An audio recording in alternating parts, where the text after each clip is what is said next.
ஒரு நாள் திடீர்னு நீங்க பணக்காரனா மாறிட்டீங்கன்னா தயவு செஞ்சு இந்த 10 விஷயத்த ஞாபகம் வச்சுக்கோங்க. 1. யாருகிட்டையும் அதை பத்தி சொல்லாதீங்க. உங்க அப்பா அம்மாவையும் சேர்த்து தான் சொல்றேன். 2. நீங்க உங்க ஃப்ரெண்டு கிட்ட, பேங்க் கிட்ட, அப்புறம் ஆன்லைன்ல வாங்கின எல்லா கடனையும் மொத்தமா செட்டில் பண்ணி முடிங்க. 3.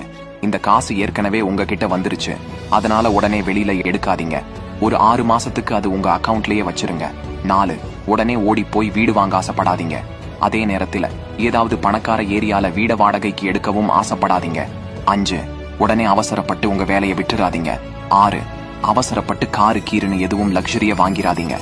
7. ஃப்ரெண்ட்ஸ், ரிலேட்டிவ்ஸ், அப்புறம் கிளாஸ்மேட்ஸ் கூட எந்தவித பிசினஸ் பார்ட்னர்ஷிப்ஸும் வச்சுக்காதீங்க. 8. ஒருவேளை உங்களுக்கு குழந்தை இருந்துச்சுன்னா என்ன வேணா பண்ணி நீங்க பணக்காரனான விஷயத்த அவங்க கிட்ட இருந்து மறைங்க. 9. ஸ்டேட்டஸ் எப்பவும் இருக்கிற மாதிரியே மெயின்டைன் பண்ணுங்க. எதுவுமே சேஞ்ச் ஆகாத மாதிரி ஆக்ட் பண்ணுங்க. 10. ஒவ்வொன்னத்தையும் நல்லா யோசிச்சு செலவு